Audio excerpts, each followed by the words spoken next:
Good evening, everyone. Thank you very much for attending this session. I'm going to kick off by explaining who I am and what I do. So I'm Dr. Fehmidah Munir, and I'm a reader in health psychology here in the School of Sport, Exercise and Health Sciences. But I'm also a registered health psychologist and do a lot around behaviour change and getting people back into work, being more active, etc. So I started off within the area of cancer, largely through looking at people already diagnosed with cancer. So what happens when they're diagnosed and they're treated? What are some of the signs and side effects of treatment? And how can people recover and get back to their normal lives? So a lot of the work I've done has been around return to work in particular, designing toolkits that employers can use and employees can use. And from that, we moved into looking at the role physical activity can play with cancer recovery. So we've done a couple of interventions, particularly with breast cancer women, around walking during treatment, during their treatment phase. And we've also been looking at prevention of cancer as well. So how can people prevent the risk of cancer through breaking up their sedentary sitting time and sedentary behaviour. Other things we've done is also contributed to the cancer and nutrition. So we all know that nutrition and diet plays a big role in how cancer develops and the fight for cancer. And also looking at carers and the role that carers play. So just the whole bag. So today's lecture is just focusing on physical activity and cancer.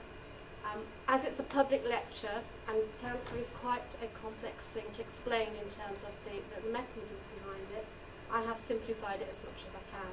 So those of you who are experts, do forgive me if I've simplified it too much for you, and I hope those who are not experts appreciate the way I've pictured it. I will be talking about how cancer develops because we need to understand that in order to understand how physical activity helps to fight or prevent or reduce the risk of cancer. And then I'm going to go on and also look at how physical activity helps with those who've already been diagnosed and treated for cancer. So both in terms of preventing cancer and what happens if you already have cancer and how exercise can play a role in that. So what is cancer? So we're going to start off here. So all cancers begin cells.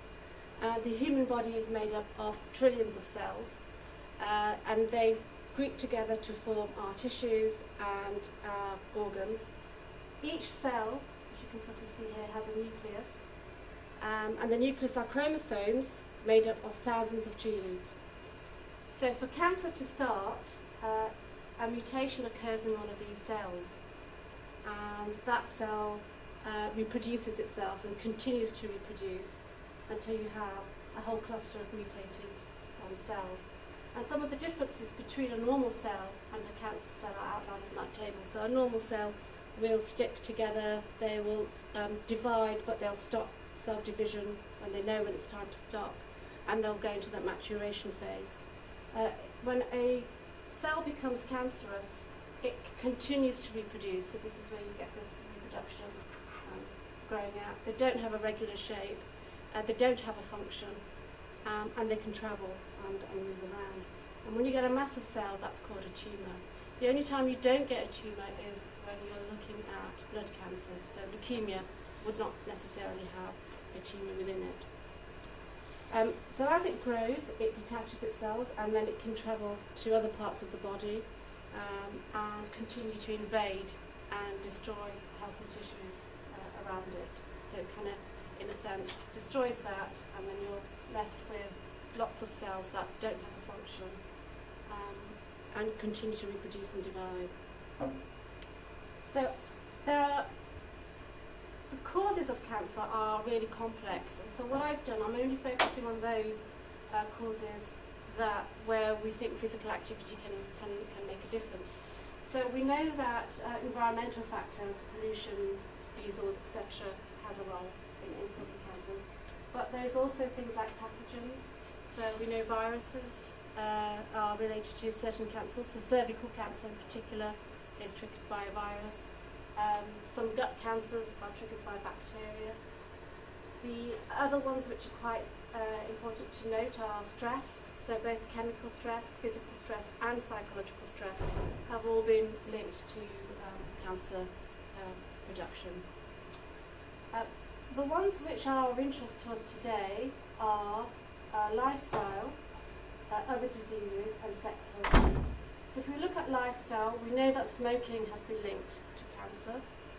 We know that unhealthy diet, so the consumption of refined foods, red meat, for example, have been linked to cancer. They're known as carcinogens, so they have a carcinogenic effect on cancer cells. But probably little less known is the role diabetes plays and the role obesity plays in cancer. And then finally, we're going to have a look at sex hormones, particularly estrogen. So how do these factors actually cause those cells to mutate in our body? The first way it could potentially mutate is through inflammation. So inflammation refers to our body's process of fighting against things that harm it, so infections that we might have, injuries, and our body then tries to heal itself by producing chemicals. It releases chemicals, part of our immune response. And what it tries to do then is repair the cells that are damaged, create new cells, help new cells to grow, etc. The whole process should last, if it's acute inflammation, so a few days or or a few hours, just depending on what it is it's trying to repair itself. It can become chronic inflammation, and chronic inflammation refers to when the inflammation that your body goes through to fight that infection actually continues, it lingers, it doesn't stop. And in that sense, your body's still in a heightened state of alert for a very long time. And when your body's in a heightened state of alert over a long time, it can have a negative impact on your tissues and organs, because in a sense, your cells, it's still trying to produce new cells, still trying to repair cells, etc. So in a sense, if I give you an example, so smoking, we know that smoking can damage our cells. And if you continue to smoke, that inflammation, chronic inflammation response continues. We know certain diets also are linked to that. And we know, again, that there are various pathogens and stresses, even psychological stress, because if you're psychologically stressed, your body is producing a response to cope with that, and it's in a constant state of alert. Okay. So how does diabetes contribute to that? So it contributes by, once you have cancer, it kind of helps its progression. So we know that insulin controls blood glucose in our body, and what it does do is it helps the glucose levels. It delivers that to our cells, so our cells need energy to function and to repair itself and to reproduce. So insulin levels helps that process, but insulin on its own also stimulates cell growth. So when we have high levels of insulin in our body, and there's a lot of that going on, then our cells become resistant. So there's only to a certain point a cell will be able to respond to that insulin. And it'll get to a point where your cells can't respond to that level of insulin in your body. And when that happens, when your cells stop responding, it also is less able to take up the glucose that it needs for the energy and the work it needs to do. And that itself, then cells become damaged, they don't get fixed very often, and thereby they increase the risk of cancer. And high levels of insulin itself also increase the risk of cancer, because as cells reproduce, it kind of promotes that reproduction of those cells to continue reproducing and growing. Okay. I'm going to move on to obesity and how obesity links to cancer development. So I'm going to start with talking about hormones, so sex-related hormones. So we have the sex-related hormones in our bodies that act as chemical messengers, and they travel through our blood via to the cells, and again they have a function, they play a role within those cells. And they share a unique mechanism where if there's a lot of hormones in our body, so there's a lot of hormones reaching our cells, it could influence cell production, so more cell production than we actually need, and it can increase the number of cell divisions and the chance for random genetic factors, errors to take part. So I'm talking about hormones because fat cells in our body produce some of these hormones. So the more fat cells you have in your body, the more chance there is that you've got extra hormones being produced within that, and other growth factors. And this then increases the chance of a cancer genetic mutation to occur, not genetic, sorry, just a mutation to occur in the cells, causing tumours. But it also has another role that it plays. And I'm going to use estrogen as an example. So we know that for women, estrogen plays a big role in reproduction, and our ovaries produce estrogen. But after the menopause, our estrogen levels drop in terms of the ovaries producing them and the other factors. However, our cells then, fat cells, take over some of that role and produce some of the extra hormones that we need. So again, if you have a lot of fat cells, then the extra production of that estrogen has to go somewhere.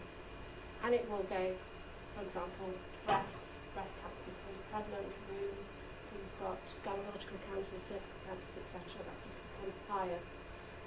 The other way obesity can cause cancer is by inflammation. So it can actually, it releases, so a fat cell releases one of the chemicals our body uses to fight infections and to fight damage. So that whole inflammation process.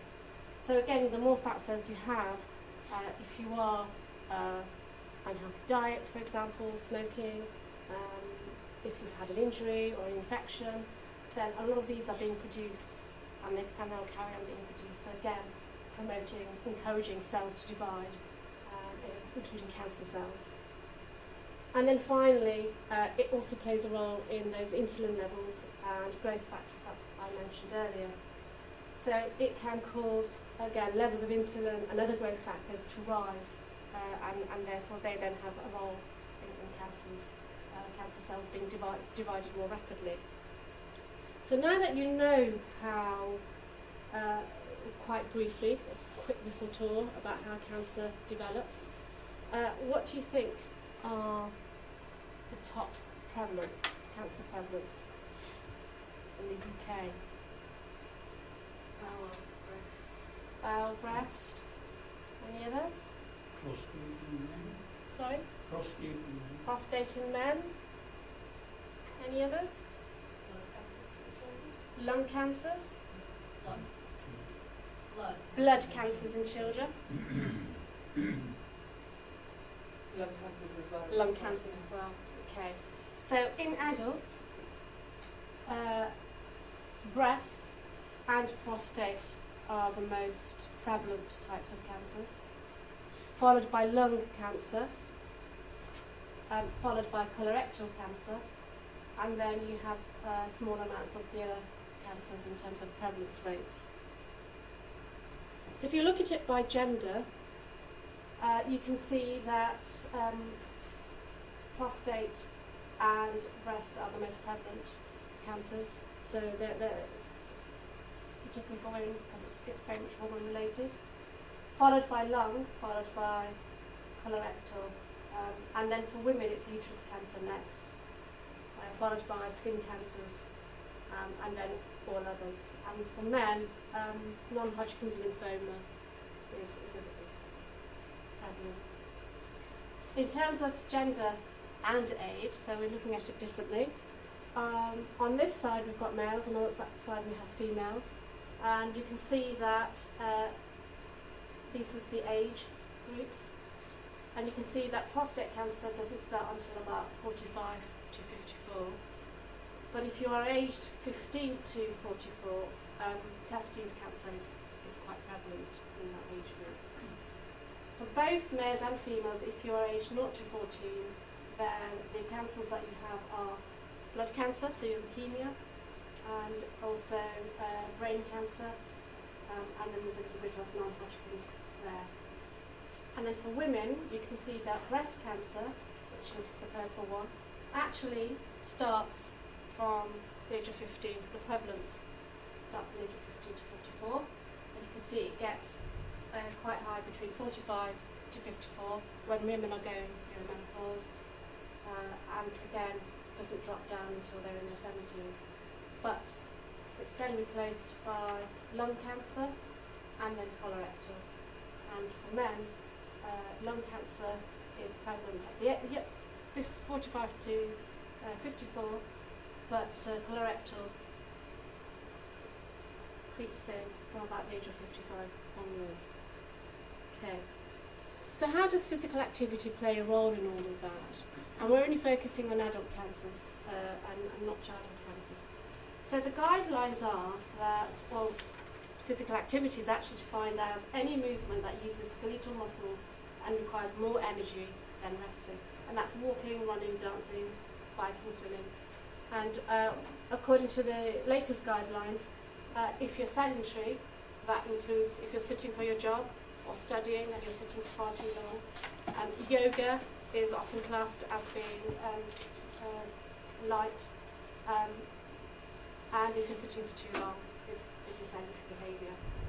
So what's classed as light are any action that takes a little bit of respiratory energy, but things like emptying the rubbish, I've mentioned yoga, tidying up a bit, carrying something. So anything that's light requires a little bit more respiratory action than being sedentary, and half the energy, not a lot of energy. We then move into moderate. So the definition of moderate is where respiratory action is a bit harder, making it difficult to hold a conversation, more energy, and your heart rate's increased. And then you've got vigorous activity where full respiratory action is in process, can't talk at all, and full energy is being used, and your heart rate's even higher.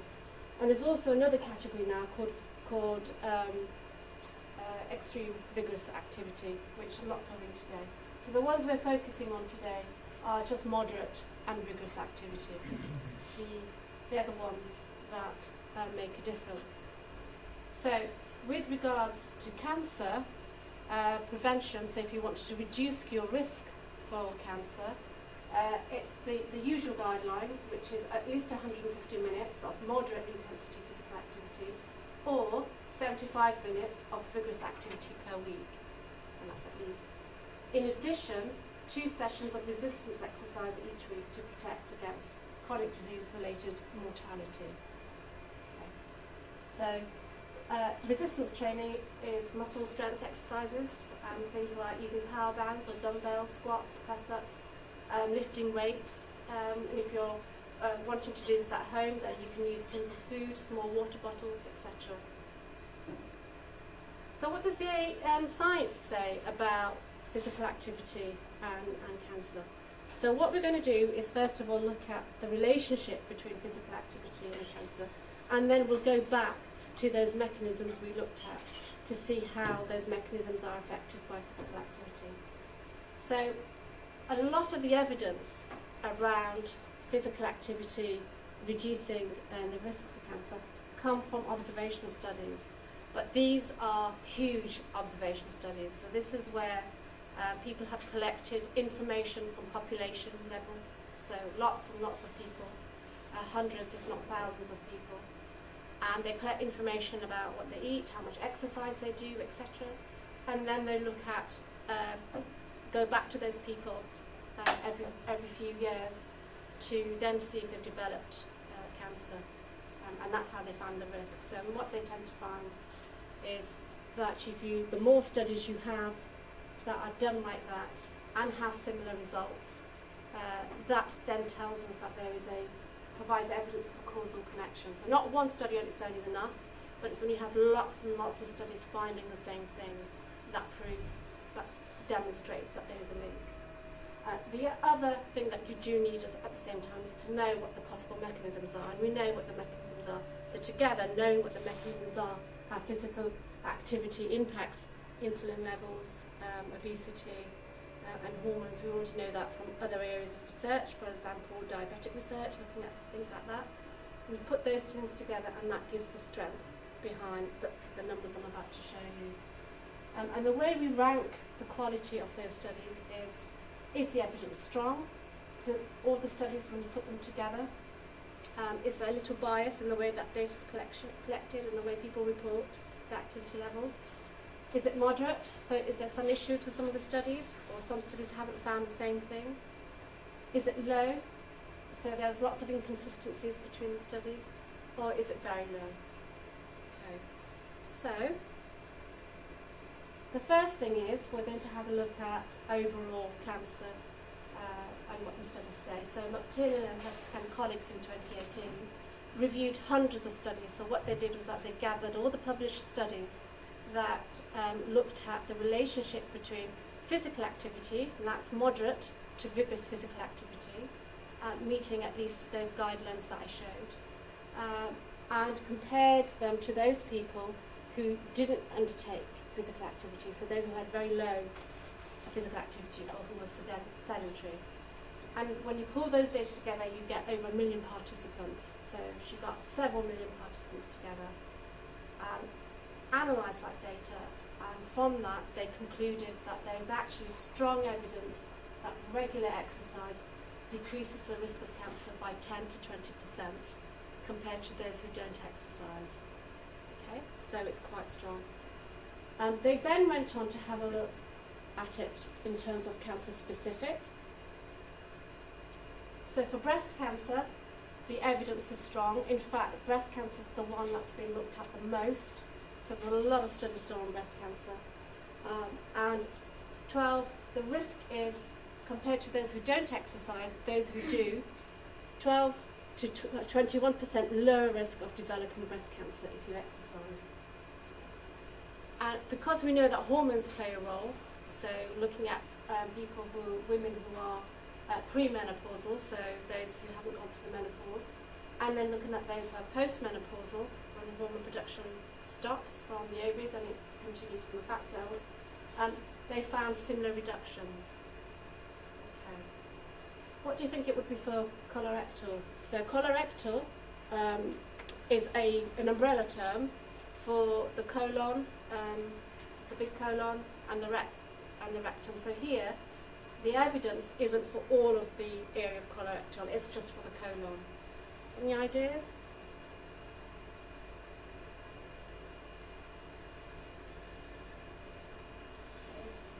It's 30%? more related to diet, isn't it? It is related more to diet, but still. Mhm.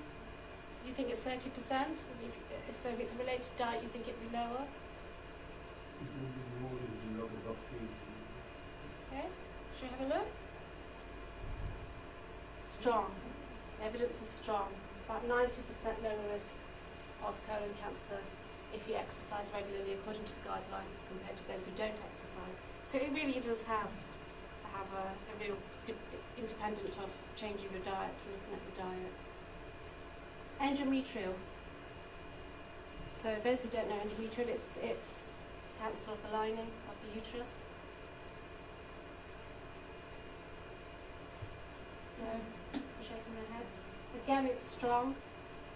20% lower risk from regularly exercising. However, endometrial cancer risk is linked strongly to obesity, and the suggestion is that in order for it to lower that risk, you would have to reduce obesity to see those benefits. Okay. For bladder cancer, it's strong, so 15% lower for individuals. Esophageal cancer, that's cancer of the throat, about 21% lower risk just by exercising. And for renal cancer, which is kidney, again, really strong evidence. You can reduce your risk by 12% through regular exercising. Stomach cancer, so gastric, again, strong. You wouldn't think it, but it is, 19% lower risk. And for lung cancer, any idea? Lower? But the evidence is moderate. So that's the difference. So 21 to 25%, but it's moderate evidence. What about prostate?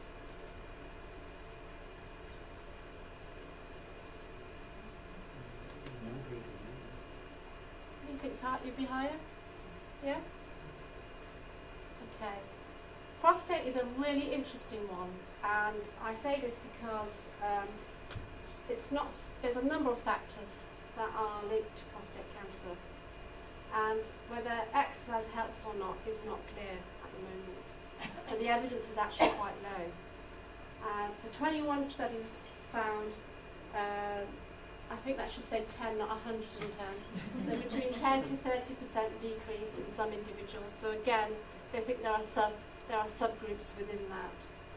So we know, for example, that prostate cancer is higher, not just related to age, but it's also quite high in Afro-Caribbean populations. So you have to then look at the evidence via subgroups, etc.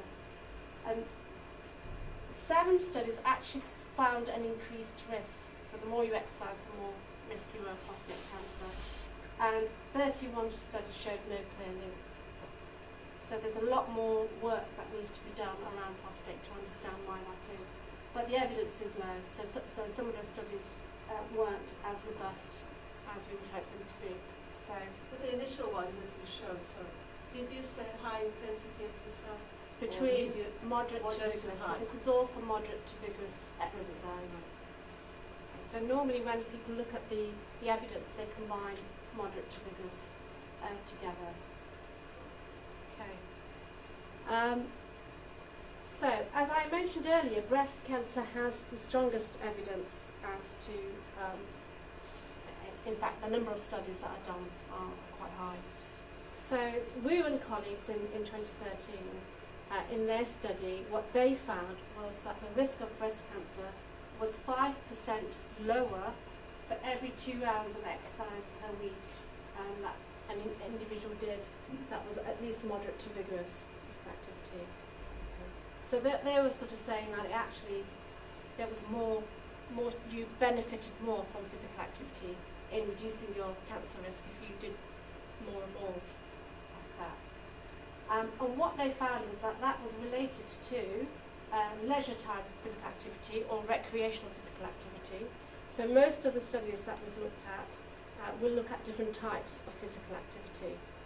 So leisure is what you do in your own time. So when you go out for a walk, you go dancing, you go running, you go to the gym, etc.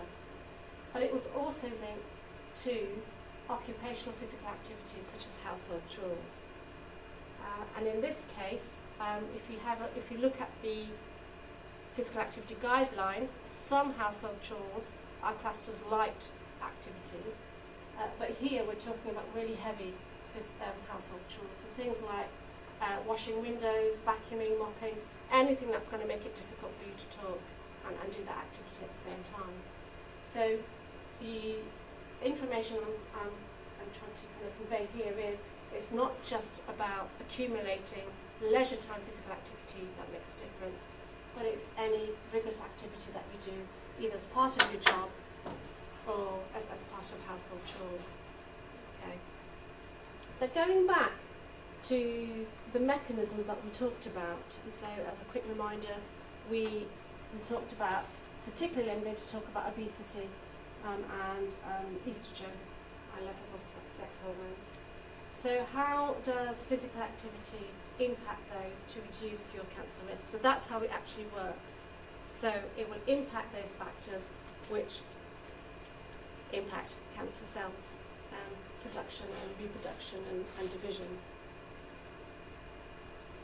So we know that physical activity has a direct effect on reducing obesity. So that's one way, is by reducing obesity itself.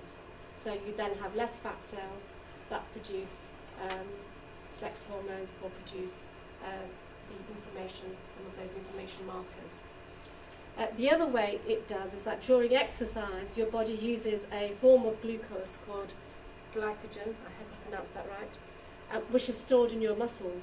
So when you exercise, you actually use some of that up. And after exercise, your muscles replenish their stores by glucose from your bloodstream. So that's that first one here. Okay, so because you're exercising, the extra glucose that's in your bloodstream gets used up by your muscles and stored in your muscles.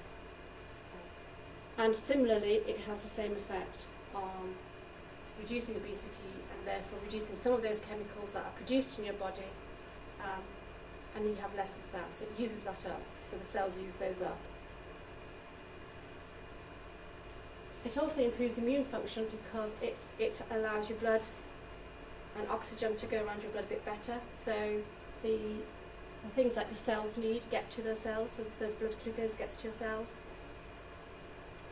And finally, again, probably through reducing obesity, it also reduces the number of sex hormones that are, again, in your bloodstream, travelling around to those cells. So it works through improving those things, which then reduce the risk of cancer. Does that kind of make clear? Okay. So how much? Could you exercise for hours and hours and hours and completely eradicate your risk for cancer? And the answer is, unfortunately, no. Okay. So, this graph here, and as you can see, I've tried to make it a bit brighter and haven't quite made it slick, so I do apologise. So the way scientists will measure physical activity is through something called metabolic equivalent of task. So this is what this graph shows at the bottom. So this is not minutes, exercise minutes, but it's met hours per week. And to give you an example of what met hours per week means, I've given you two. So if you have 3.5 met hours a week, if that's your score, that corresponds to 1 hour of moderate or half an hour of vigorous activity. Okay, so that's what it means. 21 met hours corresponds to 6 to 7 hours of moderate or 3 hours of vigorous activity that you undertake per week. But what this graph tells you is that if you undertake physical activity, so remember, if you go from sedentary to increasing it slightly, you reduce your risk. And if you then go from light activity to moderate, you reduce your risk again. And if you increase the amount of exercise you do, so the number of hours, you reduce your risk again. However, there is a threshold effect. And that threshold effect suggests that if you do more than 6 to 7 hours, you won't reduce your cancer risk any further. Okay, so there is that threshold effect for cancer. And you can see it just there. So you can see those who did a lot more didn't really reduce their risk any further. So I'm going to move on to physical activity after cancer diagnosis, and then I'll come back to the preventing cancer through exercise. So this is becoming really important to us because we know that the number of people being diagnosed with cancer is increasing, but at the same time, treatment is improving, and people are living for longer post cancer. And so as an example of that, the overall survival rates, the 5-year survival rates from all cancers increased from 50 to 67% between 2000 to 2013. And these are the latest statistics that I could find. So even more so, we know that people are living with and beyond cancer more and more. The statistics suggest that I think by 2030, I think it's 1 in 2 people or 1 in 3 people will be diagnosed with cancer. So that's how prevalent cancer is and will become. So whilst you're surviving cancer, so say you're diagnosed and you're treated for cancer and you're in the all clear, the chances of reoccurrence, secondary cancers and comorbidity is quite high. So this is where physical activity becomes quite important.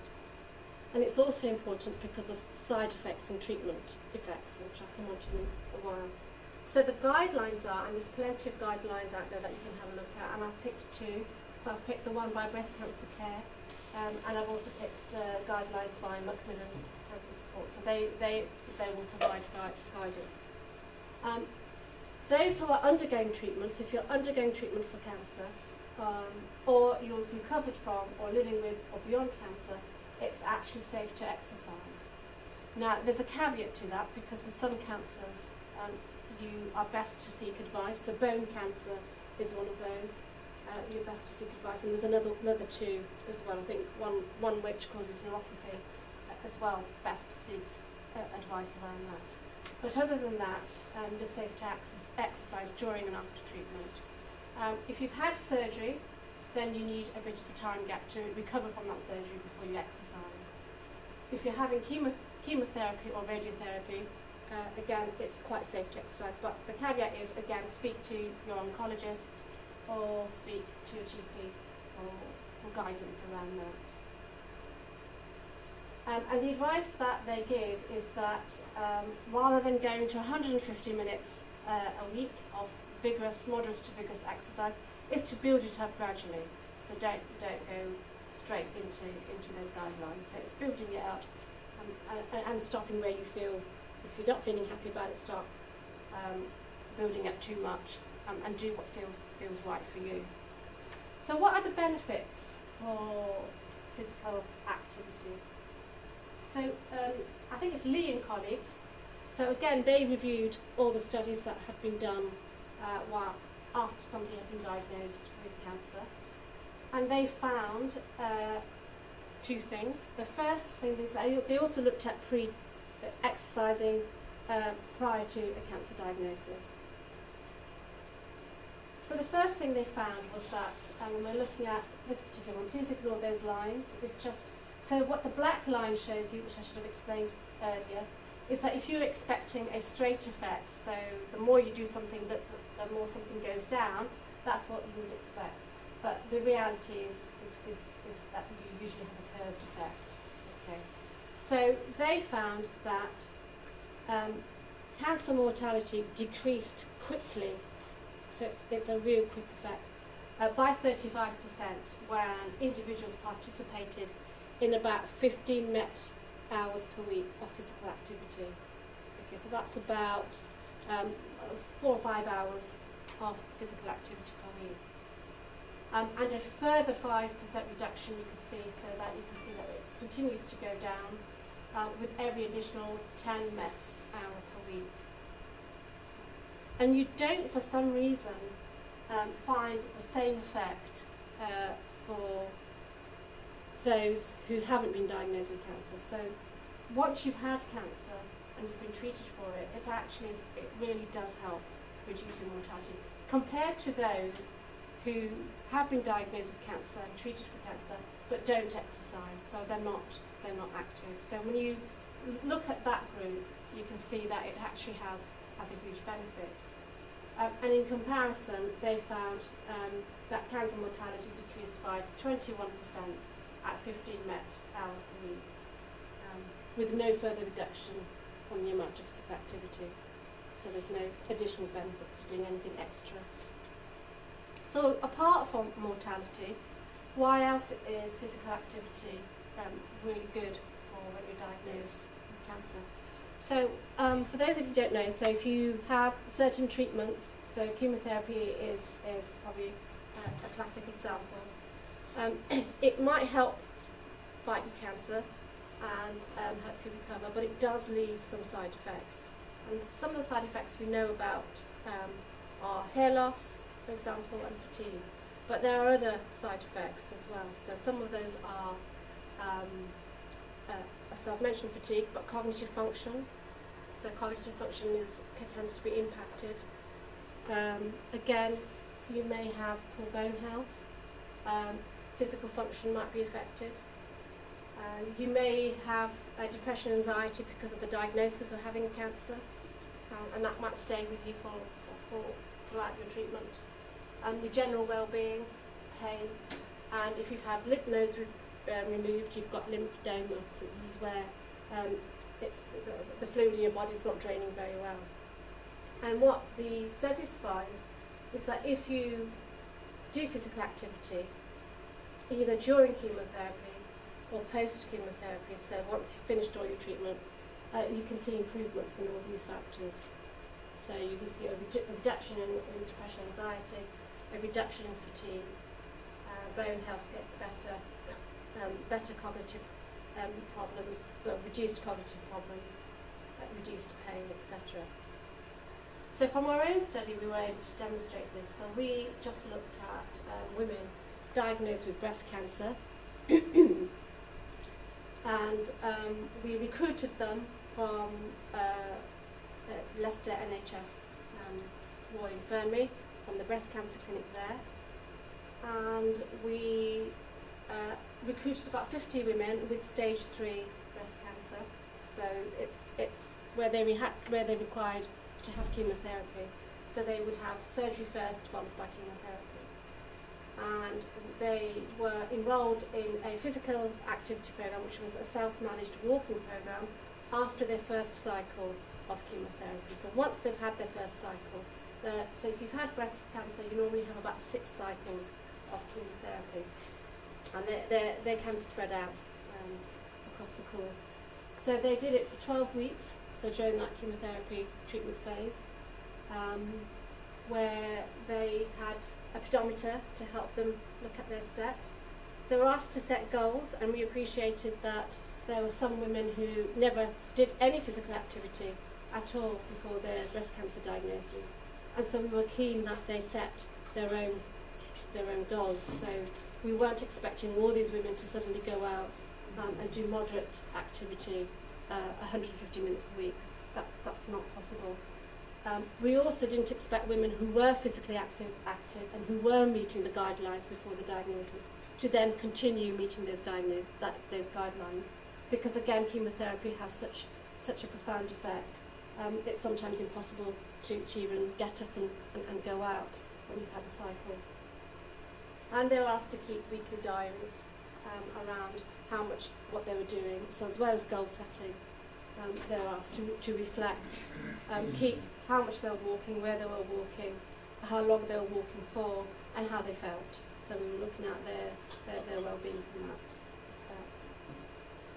So compared to those who had usual care, women who did the walking program, so after 12 weeks, we found that 40% who were inactive were now reporting themselves to be active. So that because they'd set their own levels, they were very active and were managed to sustain that. And there was no change in the group that didn't receive the walking program.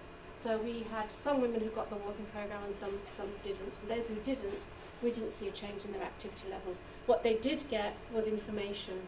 So we gave them information about why physical activity is good for you and why they should undertake it. So just by providing somebody with that information doesn't necessarily make them undertake physical activity. So fatigue went down, helped people to cope with that fatigue. They reported better cognitive functioning, so less problems with their memory and paying attention. Their self-esteem went up, they had better mood, and they had better overall quality of life.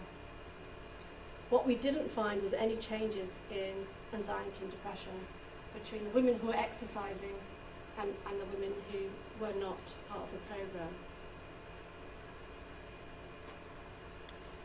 So this links nicely into what I specialise in, which is behaviour change and getting people to exercise, getting people to kind of be more healthy. And we know that in the general population, about 2/3 of adults consider themselves to be active. So that's anywhere, we're not talking about moderate to vigorous, but anywhere along light activity up to there. And 22% consider themselves to be inactive. Those who've been diagnosed and treated for cancer, so despite being given advice that they really ought to exercise, they have even less activity levels. So their statistics are even lower. So it's only about 48% post-diagnosis and treatment who meet the recommendations. So what works? What do we know, particularly from the study that we did with women, and looking at the evidence around behaviours and behaviours to change strategies? So the first thing we know is intention. So when you make an intention that I am going to exercise, actually writing it down is the first step. for you to actually doing it. And then setting your own goals. Okay, so the goals have to be yours, they have to be personal to you, and they have to match what you want to do. So not everybody is designed to go out running. I might prefer cycling. Not everybody wants to run or cycle. I might prefer walking, fast walking, moderate level walking.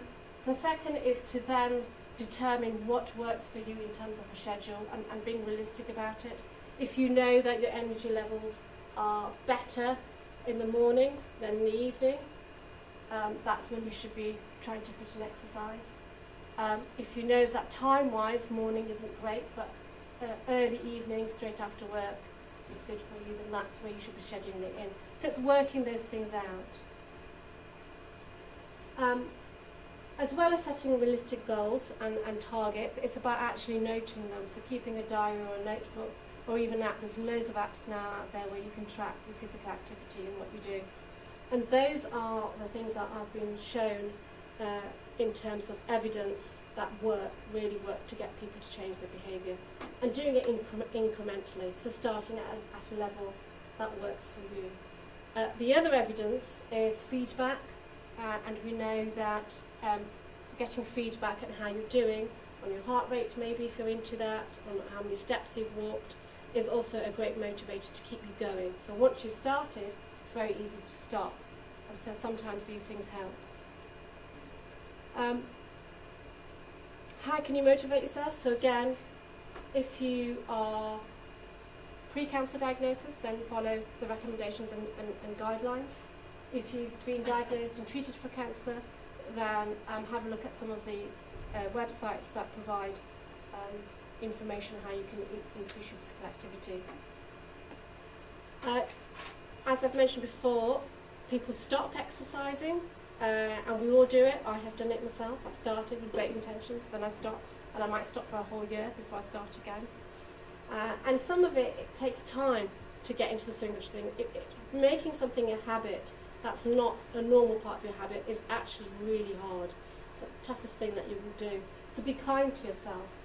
Look at what's stopping you from exercising, and discuss strategies with somebody at the gym, with a friend, with a GP, nurse, whoever it is.